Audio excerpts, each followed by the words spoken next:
Like all good things from the 1960s, Dune was written by this man who was on some hulled mushrooms. Why have I decided to read this book now, over 50 years since it came out? Well, it's because of the new movie, directed by Dennis something, and starring Timothy Chalamalama Ding Dong. So I thought, it's a good time as ever to read the classic 1960s novel Dune, written by Frank Herbert. So I thought this was a pretty good book, not as good as I thought it would be, but still pretty enjoyable, so let's break things down. So one of our main characters is Duke Leto Atreides, who rules the planet of Caladan, and he is assigned by the Emperor to serve as the first ruler of the planet Arrakis. So Arrakis is like a desert planet, very harsh environment, but it's important because it has this drug called spice, the mushrooms. And it's this very viable substance which extends people's lifespan, and youth, and it's in very high demand by the Empire. So think of it as like Rapunzel's hair from Tangled. So, except it's not Mandy Moore, unfortunately. So it's through the consumption of spice that these guild navigators are able to obtain mental capabilities. They're very like smart and intuitive people, and they see the Emperor sees House Atreides as this rival and a threat.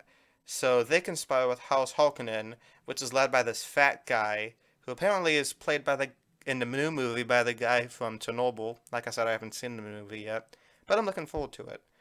So they're kind of like working together to pretty much destroy House Atreides and other good houses.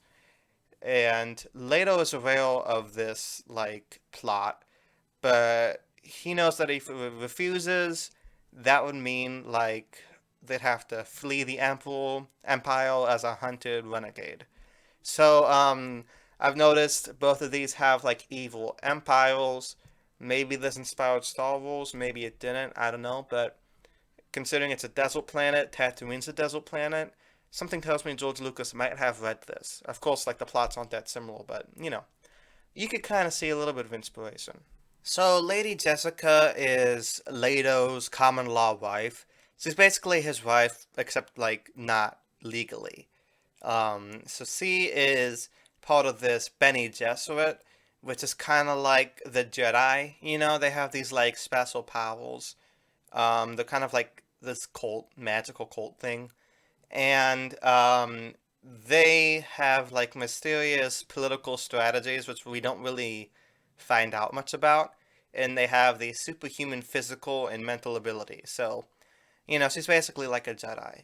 And she's instructed by the Bene Gesserit to bear a daughter as part of the breeding program. But she's like, nah, I'm going to have a son because Leto wants a son. So apparently this means like she could she could decide the sex of her baby, which is interesting. It's not really explained that much. I don't know, but that's not exactly the focal point of the story. So they have this son named Paul, and he's been trained by Leto's aides and the Bene Gesserit, and they're kind of like training him up to be the perfect little political man. And he has these dreams about Zendaya. I mean, Chani. I mean, who doesn't have dreams about Zendaya? And he tells them about seeing her in the desert, and there was this old lady who was Jessica's teacher, and she makes him like touch this pin, which gives him like extreme pain, but he's okay. He's fine, even though he's exposed to much more pain than any of the others before him, which means that he's a special boy. He's the chosen one. But I feel like this book does a really good job at like the chosen one trope because he's not perfect. He wins in the end, but he's not like happy in the end. So the Leto family leave to occupy Arakan, who is it's a stronghold on Arrakis, formerly held by the fat guy from Chernobyl, House Harkonnen. And Leto learns of the dangers involved in harvesting the spice, and they're protected by this giant Alaskan bullworm. And he negotiates with the Fremen, and because he sees them as like an ally rather than foes. So they team up with the Fremen, and soon after their arrival, the Harkonnens attack and are joined by the Emperor's troops, which are the Sadakar. I don't know how to pronounce it. I don't know. I always get mixed up with these fantasy names. So Leto's betrayed by his physician, who's named Yue, and he delivers a drugged Leto to the Baron and I think his nephew. And Yue arranges for Paul and Jessica to escape the desert and are pretty much presumed dead by the Harkonnens, but they live. And Yue replaces one of Leto's teeth with a poison gas, so Leto could kill the Baron during their encounter. However, Yue is murdered by the nephew upon delivering Leto, and Baron avoids the gas, but it kills Leto instead. So Leto's gone. He doesn't really last that long. And the Baron forces Hara to take over De Vries's position. And while he follows Baron's orders, Hara secretly works to undermine the Harkonnens. So he kind of just replaces one evil nephew with another evil nephew. Great stuff. So after Paul and Jessica escape the desert, Paul realizes he's like Space Jesus or something. He's called the Muad'Dib, and he's like a descendant of the Bene Gesserit. So because Jessica had a son and he got a lot of spice, which is like space mushrooms, he has these visions where he like sees the future living with the Fremen, living with Chani, and also like finds out about the addictive qualities of spice. So if he leaves, he won't be the same. And we also find out that Jessica is the daughter of the Baron. She didn't know this. The Bene Gesserit hid it from her. So I guess we could kind of find out, where the Luke "I am your father" thing came from. So Paul and Jessica are captured by the Fremen, but they're later accepted into the Fremen community, and they teach them the Bene Gesserit fighting technique, and they teach them some of their techniques. It's a great plot. I think this is kind of the point where like the the plot kind of slows down a bit.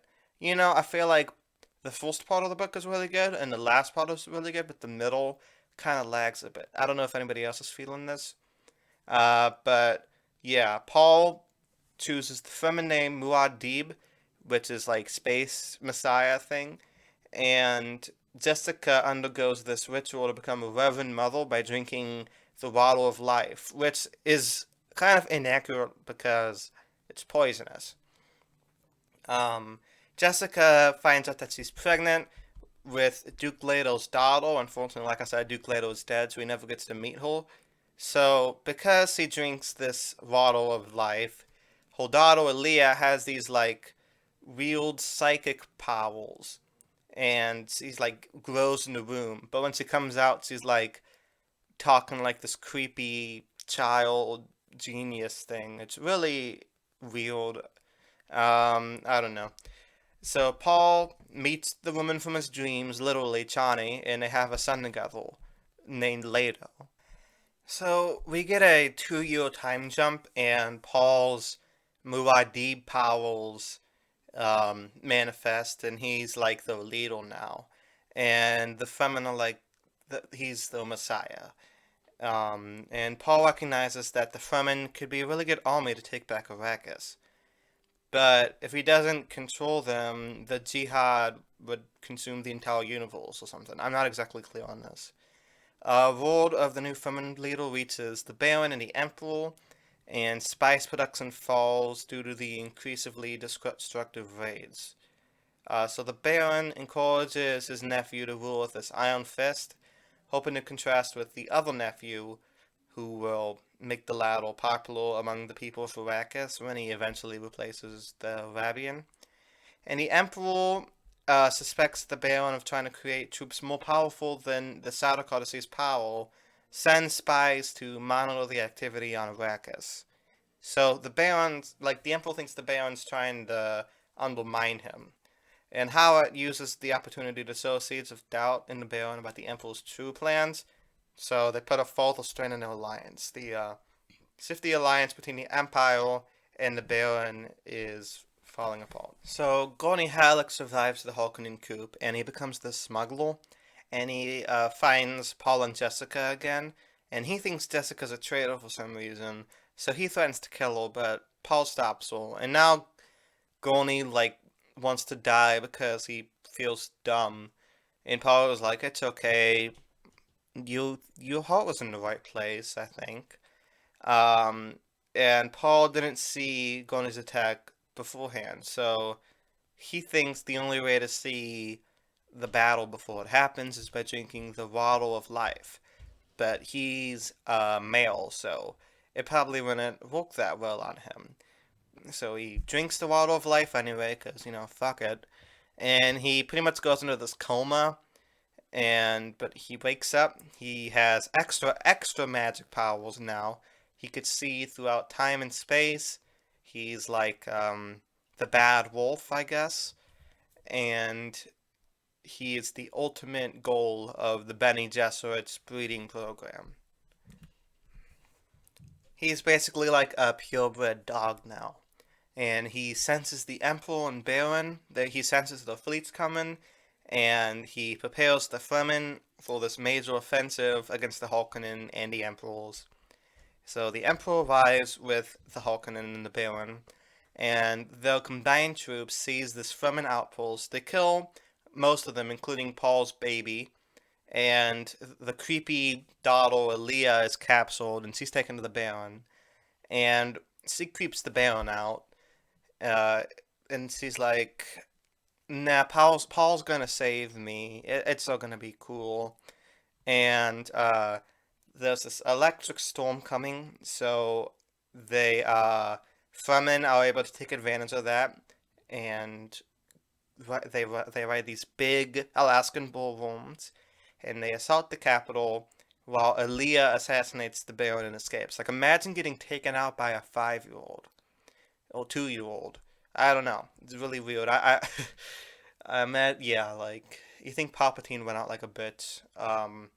So the Fremen quickly defeat both the Harkonnen and the Sardaukar, and the day is won.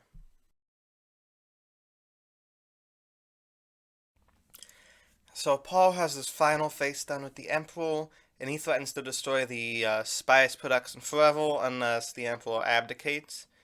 And Feyd-Rautha attempts to stop Paul by challenging him to this knife fight, and he tries to cheat because he has like a poison in his belt, but Paul's able to gain the Emperor hand and kill him, and the Emperor is like, "Fine, you could, you win, you could marry my daughter," and Paul marries his daughter, but he doesn't love the daughter. It's more of like a political marriage, that's more of like a political partnership, I guess.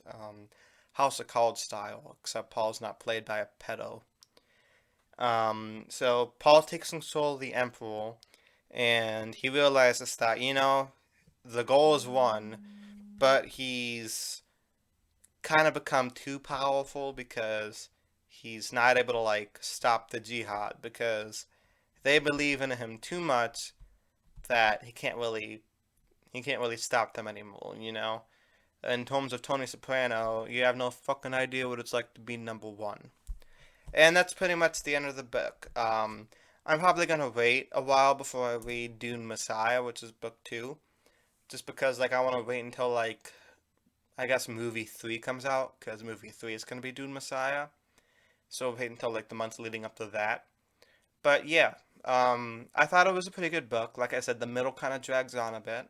Like I feel like it could have been cut down by at least 50 pages, and it would have been fine.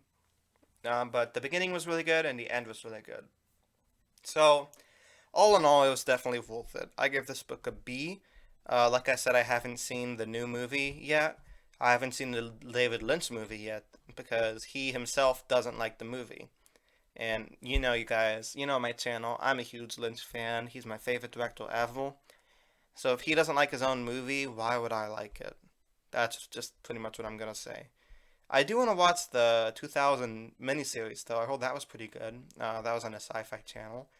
I mean, I heard the effects weren't that good, but I mean, I'm a Doctor Who fan. I'm kind of used to bad effects. So let me know down in the comments what you guys thought of the different adaptations. What do you think of the book? Should I bother reading Dune Messiah? I heard the book's gonna go downhill after the first one, so should I even bother reading it? I don't know. Let me know anything you have to say down in the comments, and I will see you guys next time. Well, I will be talking about the new Doctor Who episode because it's coming back. It's called Flux. The whole season's called Flux. What a great season title. I hope it lives up to that name. Uh, yeah, that's pretty much all I have to say. See you guys. Peace. Hope everybody out there has a nice day. See you guys.